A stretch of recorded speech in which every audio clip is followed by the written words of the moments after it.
On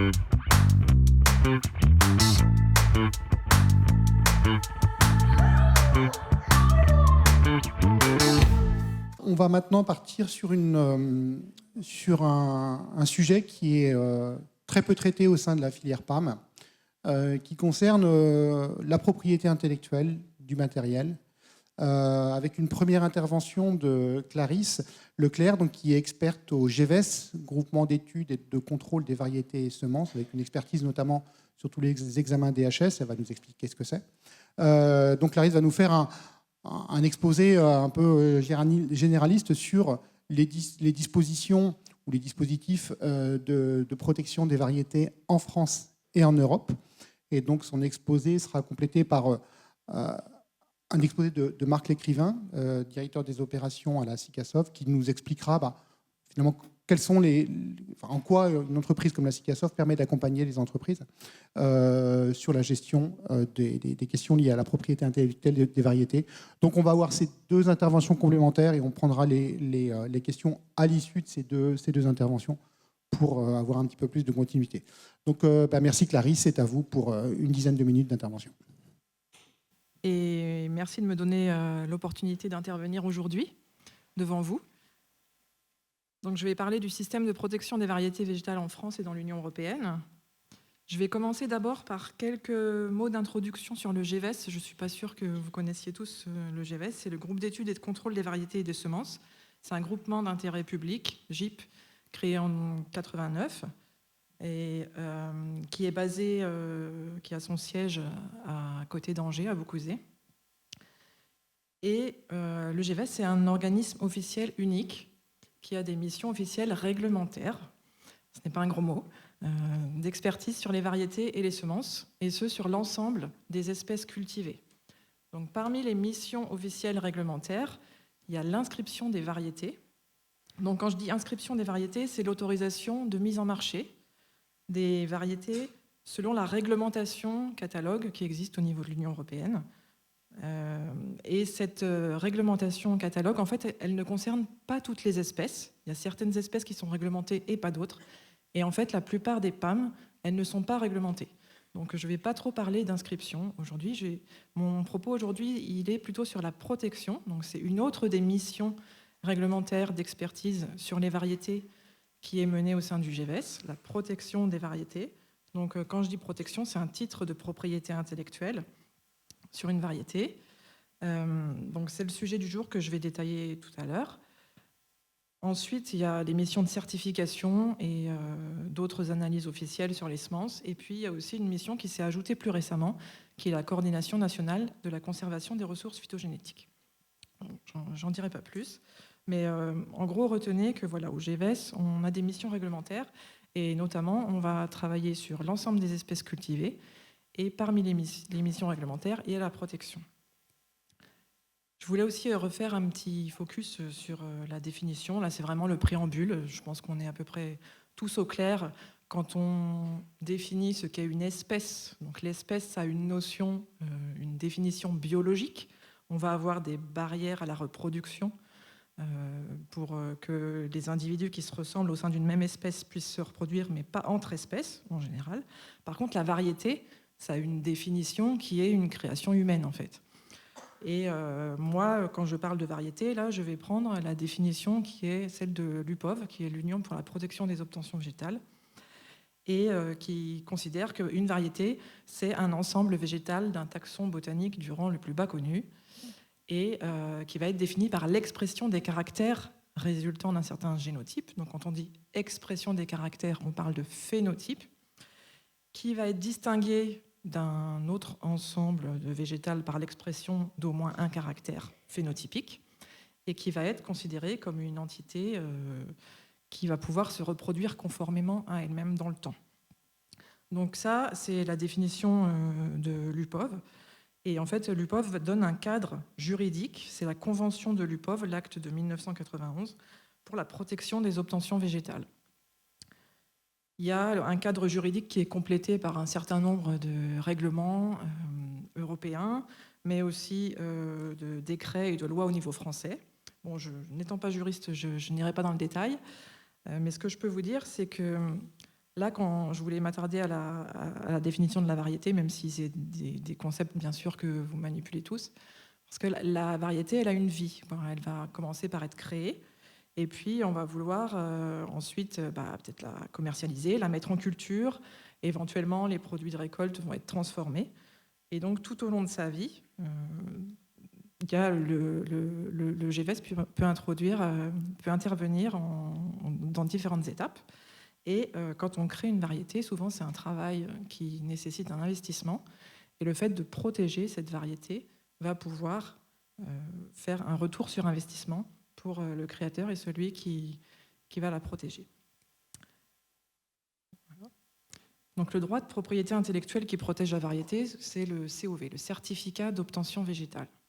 Donc c'est ce droit de propriété intellectuelle qui est dédié à la variété.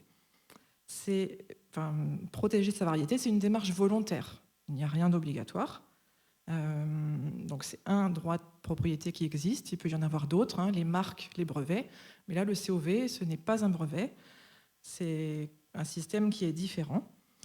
Et c'est un droit de propriété intellectuelle vraiment spécifique à la variété qui est accordé à un obtenteur et il confère à l'obtenteur, donc à celui qui a le droit, un droit exclusif d'exploitation commerciale de sa variété pendant une durée déterminée. Ça peut aller jusqu'à 30 ans. Et donc ce droit exclusif, il va être pour le propriétaire, pour l'obtenteur, ça va être un droit exclusif pour la production ou la reproduction de sa variété. Il va avoir le droit exclusif de conditionner afin de produire ou de reproduire sa variété, de vendre et de l'exporter et de l'importer. Aussi, quand on parle de variété, on parle aussi du matériel de reproduction, les semences et plants. Il peut aussi accorder des licences d'exploitation à d'autres acteurs. Donc, toutefois, il y a des exceptions à ce droit exclusif et c'est assez fondamental dans le système. C'est comme ça que ça a été créé. Le COV, il ne s'étend pas aux actes accomplis à titre privé, à des fins non professionnelles ou non commerciales. Donc là, on parle de l'exception du jardinier amateur. L'autorisation du titulaire n'est pas requise non plus pour les actes accomplis à titre expérimental. Donc là, par exemple, pour les labos de recherche.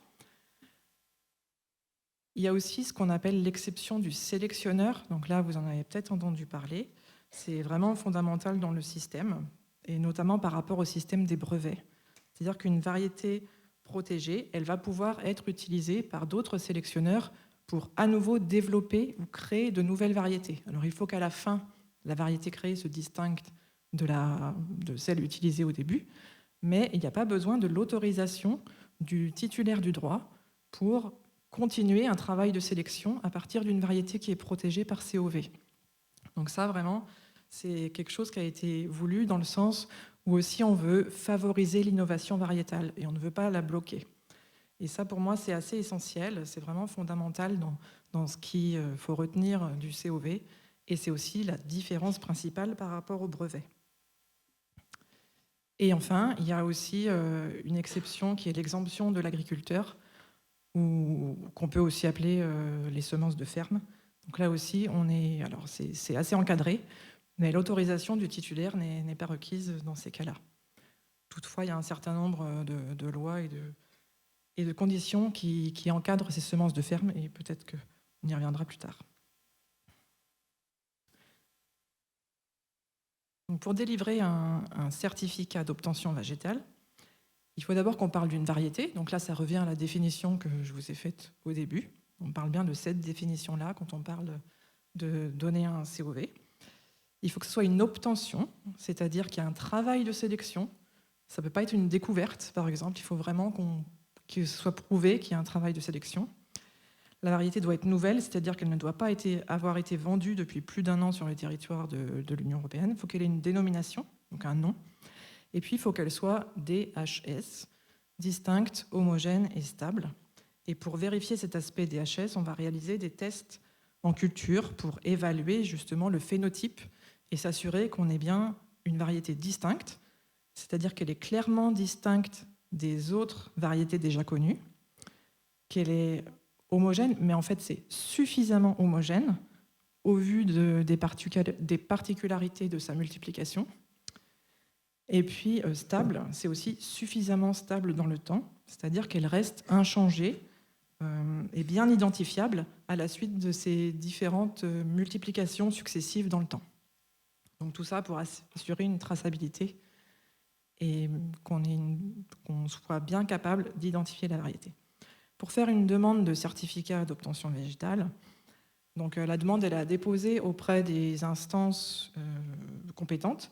Donc en France, c'est l'INOV, l'instance nationale des obtentions végétales, et au niveau de l'Union européenne, c'est le CPVO, le Community Plant Variety Office, qui sont tous les deux basés à Angers. Et la demande, en fait, elle va être examinée au niveau administratif par ces instances. Il faut déposer des formulaires et il y a aussi des taxes à payer, mais il faut aussi déposer du matériel végétal, puisqu'il va y avoir des essais en culture pour vérifier, lors d'un examen technique, que la variété est bien DHS. Et cet examen technique, il est réalisé par le GVS, et notamment par les équipes, mes collègues, où je travaille. Et donc, il faut bien fournir du matériel végétal. C'est aussi une différence fondamentale par rapport aux autres droits de propriété intellectuelle, où vont être beaucoup basés sur le déclaratif et sur des dossiers, alors que là, on va vraiment avoir un examen technique sur le matériel végétal vivant.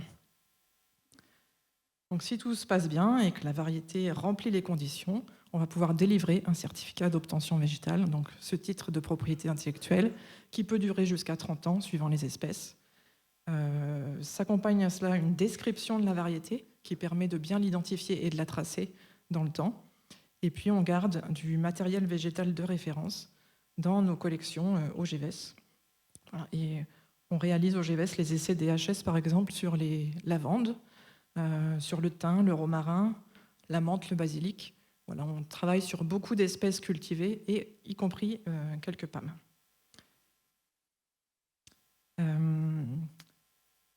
Je vous ai mis quelques recommandations là, pour en savoir plus, si vous voulez. D'aller voir sur le site internet, soit le site internet du GVS, où vous trouverez aussi des infos sur l'instance nationale des obtentions végétales, donc sur l'INOV, qui est hébergée au GVS. Et puis aussi sur le CPVO, là, ou OCVV, on dit en français Office communautaire des variétés végétales, qui ont tous les deux des sites qui expliquent un peu toutes ces démarches, et puis qui ont pas mal aussi de webinaires où vous pouvez trouver de l'information. Et voilà pour ma partie. Je vous remercie. Merci beaucoup, Clarisse. Alors, je vous propose de tout de suite passer à l'exposé suivant. Donc, je disais tout à l'heure de Marc Lécrivain, qui est directeur des opérations à la SICASOV. Il va nous expliquer ce qu'est la SICASOV. Mais au travers de cet exposé, c'est montrer aussi de façon un petit peu plus concrète comment est-ce qu'on peut accompagner, comment une entreprise peut accompagner des obtenteurs dans la gestion de leur propriété intellectuelle. Donc, au travers de cet outil qui est la SICASOV. Donc, on va laisser Marc nous présenter tout ça. Et puis, on prendra des questions à l'issue de cet exposé. Merci beaucoup. Bonjour à tous, je suis Marc Lécrivain, comme vient de le dire Philippe. Je suis directeur des opérations de la SICASOV. C'est une structure que j'ai intégrée en 1995, donc il y a quelques années maintenant. En guise d'introduction, juste un chiffre. Lorsque vous êtes créateur de variétés végétales, vous investissez entre 10 et 15% de votre chiffre d'affaires en recherche et développement. Donc, à un moment donné, sauf à être philanthrope, la question du financement de la recherche va se poser. Et donc, quand vous êtes créateur de variétés, que vous avez bien fait votre travail, c'est-à-dire que vous avez trouvé des variétés, grosso modo, vous avez 3 options pour financer votre recherche. La première, ça va être vous vendez les variétés que vous avez créées. Ce n'est plus votre problème, vous avez vendu, vous avez trouvé un acheteur, c'est à lui de se débrouiller. La deuxième option, c'est produire vous-même les semences et alimenter le marché. Et donc, dans ce cas-là, il faut avoir les reins suffisamment solides et une capacité industrielle pour produire suffisamment de semences pour alimenter tous vos marchés. Et puis la troisième solution, c'est une solution qui est assez développée en France et dans les pays européens en tout cas, c'est la production sous licence. Et ça tombe bien, il y a une société qui est experte là-dedans, c'est la SICASOV, et c'est ce que je vais vous présenter aujourd'hui. Donc, SICASOV, qu'est-ce que ça veut dire? SICASOV, ça veut dire Société d'intérêt collectif agricole des sélectionneurs obtenteurs de variétés végétales. Pour être clair, c'est une coopérative d'obtenteurs. Qu'est-ce que ça veut dire une coopérative? Ça veut dire qu'on met en commun des moyens de gestion de manière à ce que ça coûte le moins cher possible pour tout le monde et que ça soit le plus efficace. Donc la SICASOV, en quelques dates, c'est quoi? C'est une création en 1948, après la Deuxième Guerre mondiale. C'est une petite équipe, on est moins de 20 personnes, on est presque tous basés à Paris. Et nos activités principales, c'est la gestion de licences, la collecte des redevances et, de temps à autre, la défense des droits des obtenteurs. Voilà.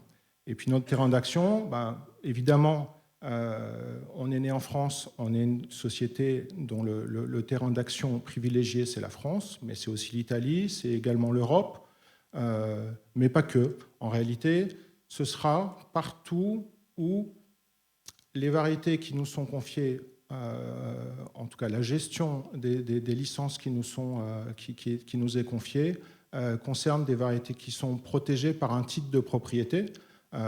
Ça peut être un COV, comme vient de l'expliquer Clarisse, mais ça peut être aussi une marque, voire un brevet. Voilà. Alors, le cadre juridique sur lequel la SICASOV s'appuie, il est assez clair et assez fourni. Clarisse en a dit quelques mots tout à l'heure. Le premier jalon, c'est 1961, la première convention UPOV. UPOV, ça veut dire Union pour la protection des obtentions végétales. C'est la seule conférence internationale qui a un nom français, parce que c'est elle qui a été lancée à l'instigation des Français. Le deuxième jalon, c'est une première loi française sur les obtentions végétales en 1970. En 1991, troisième révision de la Convention UPOV.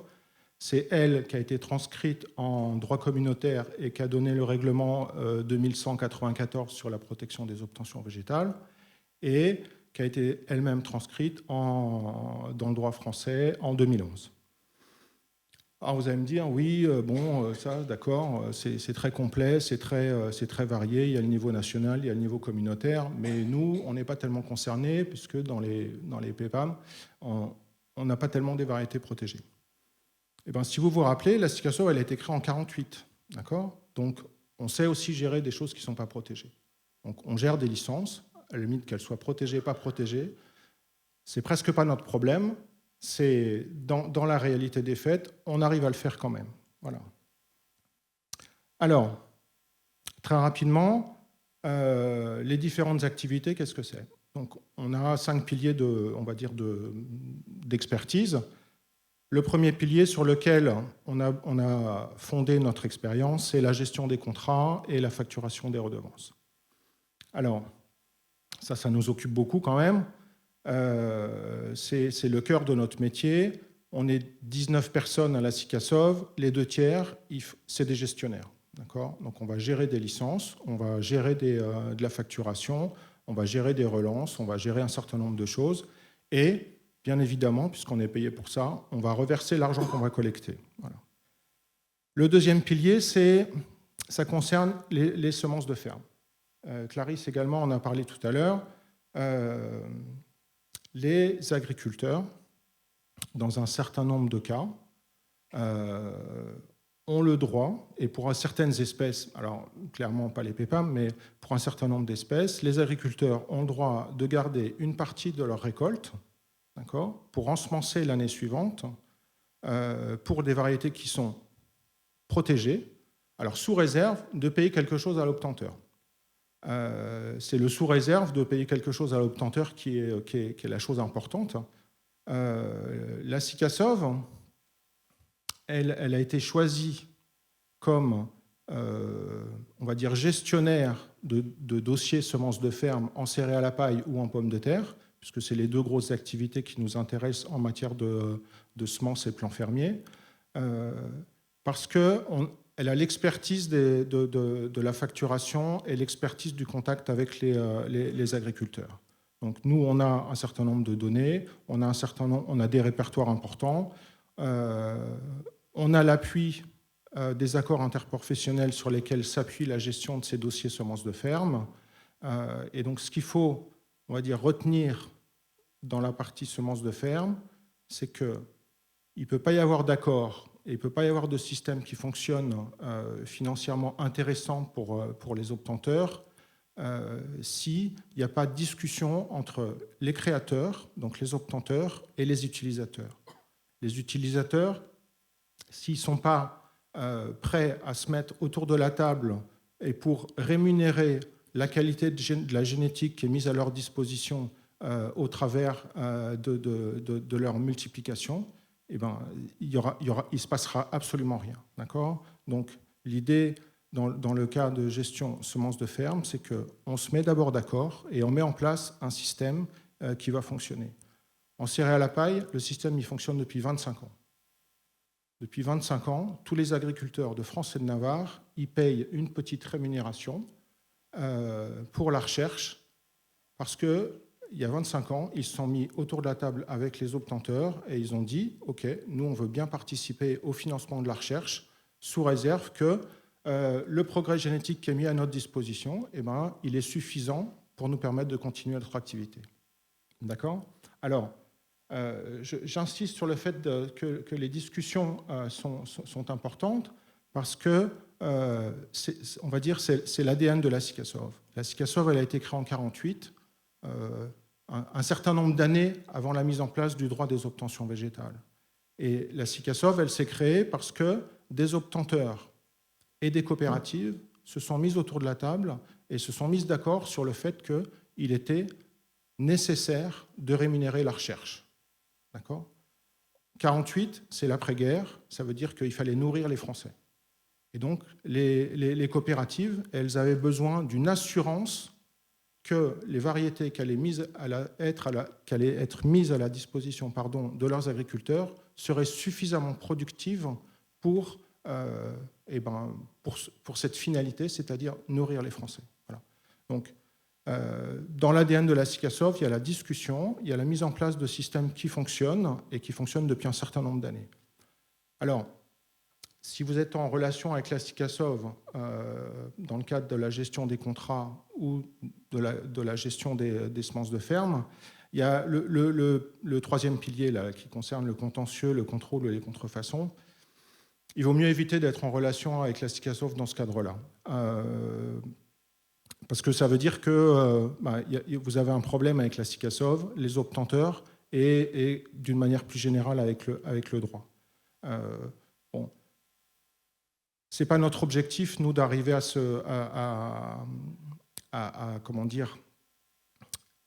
attaquer les gens et à leur faire cesser leur activité. Notre objectif, nous, en tant que représentants d'obtenteurs, c'est faire en sorte que ceux qui n'étaient pas dans le droit chemin rentrent dans le droit chemin et, pourquoi pas, deviennent des licenciés et se rachètent en quelque sorte une virginité en payant des redevances et en rentrant dans le moule. Alors, pour ça, il est clair qu'il y a un peu de pédagogie à faire, hein, ça c'est sûr et certain.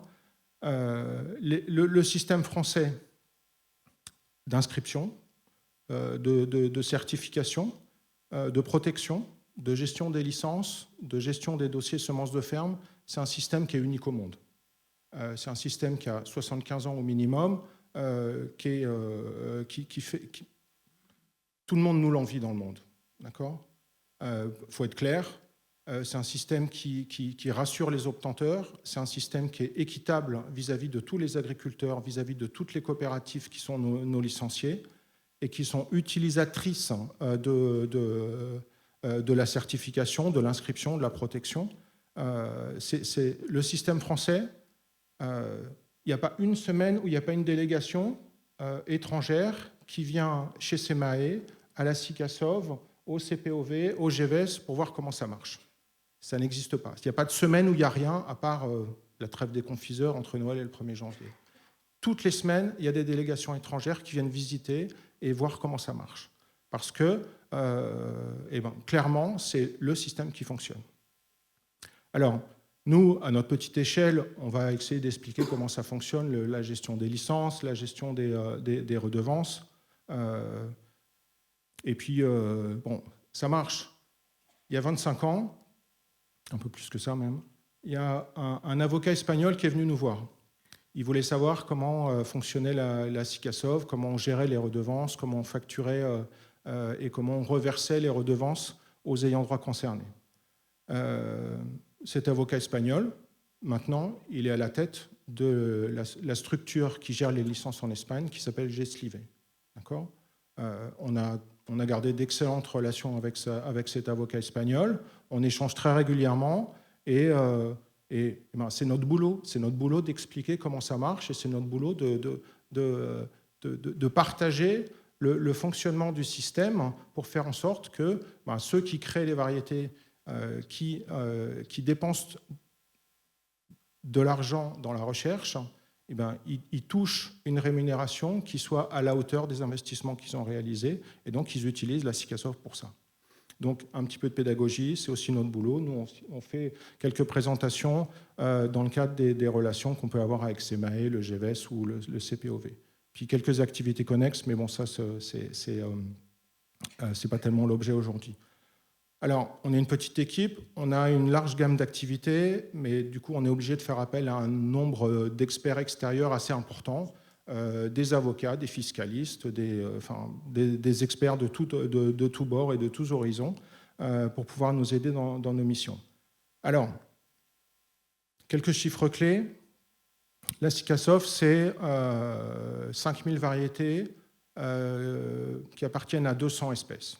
Je vais être clair, il n'y en a aucune de PEPAM. Donc, n'hésitez pas, venez nous voir, on viendra vous aider, il n'y a pas de souci peut-être à gérer des licences ou vous donner un avis en tout cas. On a dans notre portefeuille à peu près 1200 licenciés répartis dans un petit peu moins de 40 pays. Je ne vous cache pas que les plus gros pays sur lesquels on travaille, c'est bien évidemment la France, en second lieu l'Italie, et puis un certain nombre de pays européens, mais pas que. On a aussi des licences au Japon, en Amérique latine, en Australie, donc on gère un certain nombre de choses. Les obtenteurs pour lesquels on travaille, puisqu'on est une coopérative d'obtenteurs, ils sont à peu près 400. C'est des obtenteurs de la recherche publique, de la recherche privée, c'est des petites ou moyennes entreprises, c'est des entreprises familiales, mais c'est aussi des multinationales, bien évidemment. Donc on va gérer quoi ? On va gérer des variétés françaises en France, on va gérer des variétés françaises à l'étranger, des variétés étrangères en France, et puis également des variétés étrangères à l'étranger. Voilà. Donc on fait un petit peu tout. Notre boulot, c'est quoi ? C'est collecter des redevances. Et pour ça, on est assez bon, puisque à 20, on collecte un petit peu moins de 100 millions d'euros de redevances par an. Voilà. La répartition de ces redevances, c'est globalement, les chiffres parlent eux-mêmes, ou en tout cas le camembert parle de lui-même, c'est principalement des céréales, mais c'est aussi des pommes de terre, des oléagineux, des ligneuses fruitières, bon, un petit peu de tout, sauf des pépins, mais bon, ça va changer. Voilà. Quelques mots sur le fonctionnement de la SICASOV. 4 étapes très rapides. La première, vous créez une variété, vous la confiez à la SICASOV. La SICASOV va accorder des contrats à des producteurs. Les producteurs, en contrepartie de ça, ils vont payer des redevances et que la SICASOV va reverser aux obtenteurs concernés. Voilà. Tout ça, ça marche d'une manière déclarative. Donc, la confiance n'excluant pas le contrôle, on va mettre en place de très sérieux contrôles de cohérence statistique et sur place. Et puis donc, on va gérer des brevets, des COV, des marques déposées et puis des semences de ferme. Voilà. Merci de votre attention. Oups. Merci beaucoup. On va quand même prendre quelques minutes pour les questions. Donc, si possible, questions courtes, réponses courtes. J'en vois une main levée là-bas. Bonjour, Nicolas Géguic de Givaudan. J'avais une question justement sur les PAM qui sont souvent issus de variétés population dans lesquelles il y a une certaine variabilité, sur lesquelles les critères de DHS ne sont pas évidents à établir. Alors c'est un peu une question qui revient souvent, mais qu'est-ce qu'on peut envisager à l'avenir pour essayer de faire rentrer en fait un certain nombre de variétés dans ce système ? Oui, en effet, c'est souvent une question qui arrive quand on parle de DHS, donc le H pour l'homogénéité. Toutefois, on ne demande pas une homogénéité absolue, et l'homogénéité s'adapte à l'espèce, au type variétal est-ce que c'est de la multiplication végétative? Est-ce que c'est une reproduction sexuée? Donc normalement, tout ça est pris en compte et on va adapter la façon dont on évalue l'homogénéité en fonction de ces critères. Et on a des variétés populations, des variétés synthétiques qui sont des HS, qui sont inscrites au catalogue, qui sont protégées. Donc c'est possible, il faut bien avoir en tête que on peut admettre un certain niveau d'hétérogénéité si on parle de variétés population ou de variétés synthétiques, par exemple. Et là, on va faire de l'homogénéité relative, en fait. On va regarder par rapport au niveau d'homogénéité d'autres variétés qui existent déjà. Et donc, ce n'est pas une homogénéité absolue. Et il ne faut pas se dire que c'est quelque chose qui doit forcément bloquer. Par contre, il y a aussi des variétés qui sont trop hétérogènes. Et comme le système est fait, l'homogénéité, en fait, c'est un peu la pierre angulaire du système. C'est-à-dire que si on n'est pas homogène, on va avoir du mal à distinguer et on va avoir du mal à assurer la stabilité dans le temps. Donc c'est vraiment, si on veut, ce système où on est capable d'identifier la variété et de l'identifier, de la tracer au fur et à mesure de ses reproductions dans le temps. Voilà, le critère d'homogénéité est la base. Donc il y a aussi des variétés trop hétérogènes pour rentrer dans le système. Et là, maintenant, il y a d'autres leviers réglementaires qui existent. Maintenant, il y a des réglementations. On peut mettre en marché des matériels hétérogènes biologiques, par exemple.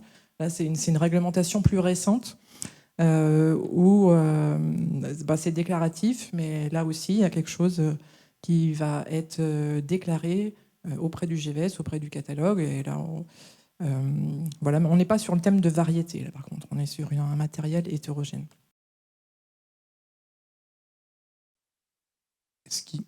Ouais, d'autres questions? Oui. Oui, Xavier Simonet, Agroscope. J'entends bien les critères DHS, mais les objectifs souvent dans la sélection des plantes médicinales aromatiques, c'est les métabolites secondaires. Et puis, on peut avoir très bien, c'est quelque chose qui j'ai toujours eu un peu de mal à comprendre avec les plantes médicinales aromatiques. On peut avoir des plantes qui sont morphologiquement similaires, mais avec des chémotypes, avec des profils chémotypes complètement différents. Puis ça, c'est pas pris en compte dans l'examen. C'est juste. Oui, alors, c'est pas pris en compte dans l'examen de base, on va dire. Par contre, si vous pouvez prouver que votre variété, elle a été créée pour avoir un niveau, je sais pas, en acide oléique, je ne sais quel composé chimique concentré plus fortement dans votre variété et que c'est un caractère qui est stable, homogène et qui est bien différent des autres variétés qui existent, c'est quelque chose qu'on va pouvoir tester et ça va être un caractère additionnel, comme on dit, et vous allez pouvoir accéder et être déclaré DHS sur la base de ce critère additionnel. Donc c'est pas quelque chose que je vois bloquant. Ce qu'il y a, c'est que ça va nécessiter un protocole additionnel pour le tester au niveau du GVS, par exemple, mais dans l'examen DHS. J'ai une question très courte. Obtenir un COV, ça prend combien de temps? Ça coûte combien? Alors, ça dépend des espèces. Pour ce qui est espèces ornementales PAM, souvent, on s'est basé que sur un cycle de culture pour l'examen DHS.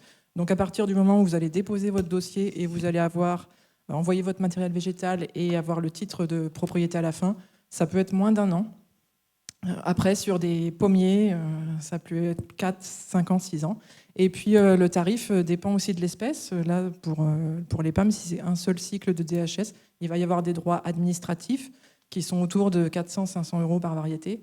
Le droit, après la taxe pour l'examen DHS, alors ça dépend si vous faites une DHS si vous voulez un titre après que français ou au niveau de l'Union européenne, ça peut être entre 1 000 et 3 000 €, ça dépend de l'espèce, ça dépend donc du territoire sur lequel vous voulez protéger.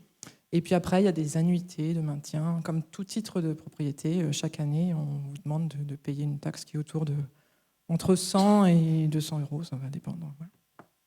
Ça a un coût, en effet. Très bien. Oui, une dernière question. Alors, si possible, question courte, réponse courte. Excusez-moi, est-ce que les nouvelles techniques d'analyse ADN peuvent venir aussi compléter vos travaux ou pas?